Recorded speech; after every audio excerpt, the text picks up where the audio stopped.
Sim, existe um atraso nos pagamentos ao grupo de jogadores do Internacional. Não é um atraso significativo de muitos meses ou de um valor muito considerável, mas é algo que foge de alguma maneira do ideal. Os direitos de imagem não foram pagos neste mês de maio e eu explico qual o impacto que isso tem no grupo de jogadores, que se reapresentou após o empate contra o Atlético Goianiense e teve mais uma vez a ausência de Alexandre Alemão, que deverá ser titular na excursão que o Inter vai ter pelo estado de São Paulo contra a Red Bull Bragantino e também contra a equipe do Santos. No mercado de transferências, algumas especulações.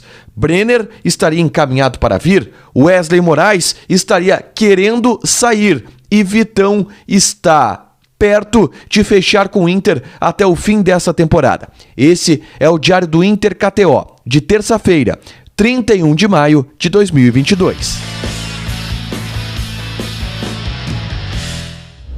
Tudo bem, gente? Obrigado pela participação aqui. Não esquece de deixar teu like, te inscrever, de ativar as notificações. Bora falar do Inter aqui no A Dupla. Nesse vídeo a gente faz um resumo do que de mais importante aconteceu no noticiário do Internacional nesta terça-feira.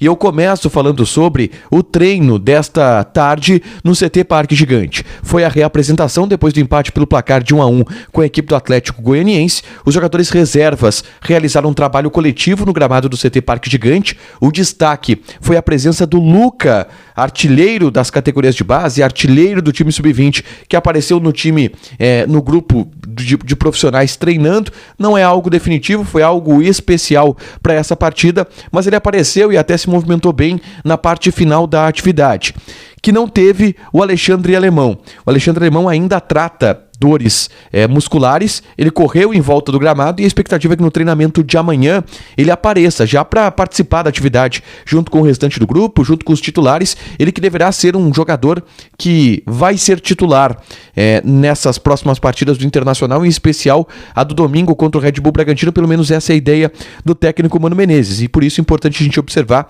o desenvolvimento, a evolução do Alexandre Alemão ao longo dos próximos dias no CT Parque Gigante.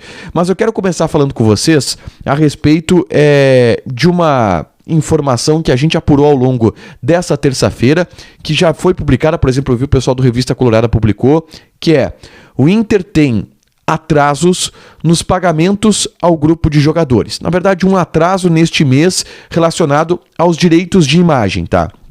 Os direitos de imagem, eles são pagos normalmente próximo do dia 20 de cada mês. E para que vocês entendam, o valor de direito de imagem, ele é um valor pago de maneira separada ao salário na CLT, na carteira de trabalho do jogador. Vou pegar um exemplo aqui. Vamos lá, o Edenilson. O salário do Edenilson está na casa dos R$600 mil por mês, mais ou menos.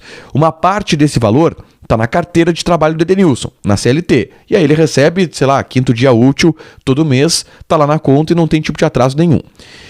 Uma parte desse valor, que aí depende de contrato para contrato, o máximo que pode ser nessa característica de direito de imagem, nesse modo de direito de imagem, é 40% do salário do jogador. Então, no máximo 40%, mas às vezes é bem menos, tá? É pago em direito de imagem, que é por outro jeito, tá? E normalmente esse valor é pago no dia 20. Então ele recebe 60% do salário, que é o salário, no dia 5 e outros 40% no dia 20. E esse valor de direito de imagem, ele está atrasado nesse mês de maio. A direção do Inter, e aí vamos para o impacto disso no grupo de jogadores. A direção do Inter já conversou e já avisou os atletas que ia atrasar esse mês, e está atrasado aí em torno de 10 dias, tá? 10, 12 dias. E que vai pagar nos próximos dias.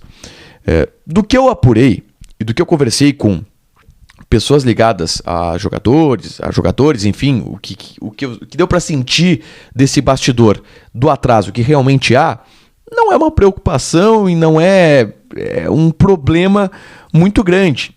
Os jogadores estão de boa porque esse tipo de atraso é considerado até normal no cenário do futebol brasileiro. Às vezes os clubes realmente atrasam em 15, 20 dias, um mês ali de pagamento por uma questão de fluxo de caixa e acertam no mês seguinte, quando o salário ele vira no dia 5. Não é uma situação ideal, mas eu tenho que passar para vocês aquilo que eu ouço, tá? Não há um grande impacto. Teve jogador que disse, cara, atrasou mesmo, mas normal, daqui a pouco eles vão pagar, não é um grande problema. Por quê? Não é o salário dos caras, tá? É uma parte do valor que pode chegar a 40%, mas às vezes é menos. E porque a direção conversou com eles e de alguma maneira isso já aconteceu com todos os jogadores em outros clubes, então não há um grande impacto disso no grupo de jogadores. Obviamente que não é uma situação ideal. A direção do Inter não fala sobre o assunto, tá? Não se manifesta. Talvez, se a gente pegar algum dirigente, alguma entrevista e perguntar, eles deem algum tipo de declaração sobre isso. Até o momento eles não deram. O Inter vai tratar do assunto para pagar nos próximos dias e essa é a situação do atraso de direitos de imagem. Você pode achar, o Tiger está passando pano. Eu só posso relatar para vocês aquilo que eu ouço, tá? E não ouvi um grande alarmismo em cima disso. Eu vou tentar aqui não alarmar muito vocês em relação a isso, mas é uma situação que está acontecendo no ambiente do Internacional no momento, tá? Próximo assunto, e aí vamos para o mercado de transferências. Eu tenho duas informações importantes para passar para vocês aqui em relação ao mercado de transferências. Uma delas, o presidente Alessandro Barcelos falou na Rádio Grenal, em entrevista, que está encaminhando uma permanência do Vitão até o fim do ano. De fato, a direção do Inter está bem otimista em relação a isso. O staff do Vitão está bem otimista em relação a essa possibilidade. Não há uma previsão do Shakhtar Donetsk retomar o futebol. Então é uma negociação até simples com o Shakhtar e com o Vitão. Deve estender de fato até o fim do ano. Existe no Inter uma ideia de comprar o Vitão em definitivo, já que o Bruno Mendes, por exemplo, ele não será comprado. Hoje eu conversei com algumas pessoas do staff do jogador, até busquei alguns contatos junto ao Shakhtar Donetsk para tentar descobrir qual o preço que o Shakhtar aceita vender o Vitão. Eu não consegui uma pista muito grande. O que eu sei e que todos sabem, o Vitão foi comprado por 3 milhões de dólares pelo Shakhtar Donetsk. Então, por menos que isso, o Shakhtar não vai vender. Partindo daí, o Inter pode, quem sabe, conseguir uma conversa. Porque o time de lá o Shakhtar não sei se tem grandes expectativas de lucrar com esse jogador, com tudo que está acontecendo no futebol ucraniano. É um número para a gente ter como base, mas eu não consegui a confirmação de se com esse preço o Shakhtar pode vender o jogador ou não. Mas a notícia boa é que pelo menos se está se encaminhando uma permanência do Vitão, que tem sido titular absoluto no time do Inter até o fim do ano. Uma outra, tá? O Brenner, de acordo com Jorge Nicola, estaria encaminhado um acerto e tem um acerto encaminhado com o Internacional. O staff do jogador nega, tá? E a direção do Inter, obviamente, não fala sobre o assunto, não fala em nomes.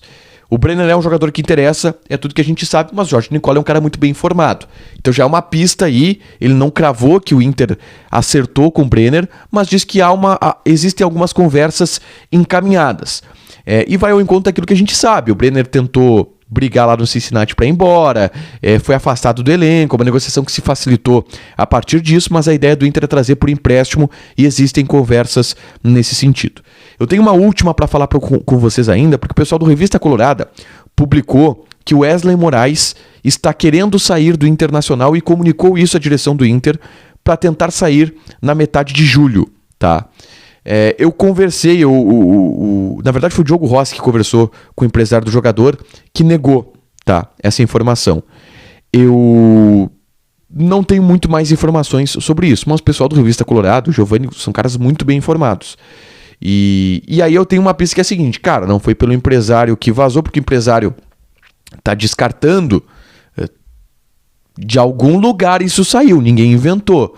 Então é uma situação para a gente ficar de olho como que vai ser a movimentação do Wesley Moraes na próxima janela de transferências, mas eu vou jogar limpo com vocês, não tenho muitas informações confirmando em relação a isso. Se o Inter puder se livrar desse jogador, vai, tá? Se o Inter puder liberar esse jogador de algum jeito, vai liberar, para liberar espaço no elenco. A gente já falou aqui sobre quanto o elenco do Inter está inchado, mas depende de alguém aparecer com alguma proposta e o Inter não ter custos em relação a isso. Me parece que o mercado europeu está fechado nesse momento para o Wesley Moraes. Teria que ser alguma coisa aqui no Brasil. Não sei se vai aparecer, mas é isso que eu tenho em relação ao jogador nesse momento. Para fechar, senhores, vamos falar de KTO. A gente tem nesse momento, tá, uma certa entre-safra, porque a temporada europeia ela acabou, e aí tu não tem muitos jogos ali de Premier League, de Liga Espanhola, de Série A italiana ao longo da semana. Então, durante a semana a gente tem poucos jogos. Mas, por exemplo, Nessa quinta-feira, tem jogo pela Série B do Campeonato Brasileiro. Na quinta-feira, Vasco da Gama e Grêmio. Odds bem equilibradas. Dá para jogar aqui. Tem Fortaleza e Ceará amanhã pelo Campeonato Brasileiro. A odd do Fortaleza 2,28. Clássico, você pode jogar alguma coisa relacionada a cartões, pode jogar alguma coisa relacionada a escanteios, dá pra brincar aqui. Então te registra, coloca o cupom ADUPLA que tu ganha 20% de bônus em cima do teu primeiro depósito, fechado? Deixa teu like, te inscreve, ativa as notificações que vai ter mais conteúdo aqui no canal, fechado? Beijo!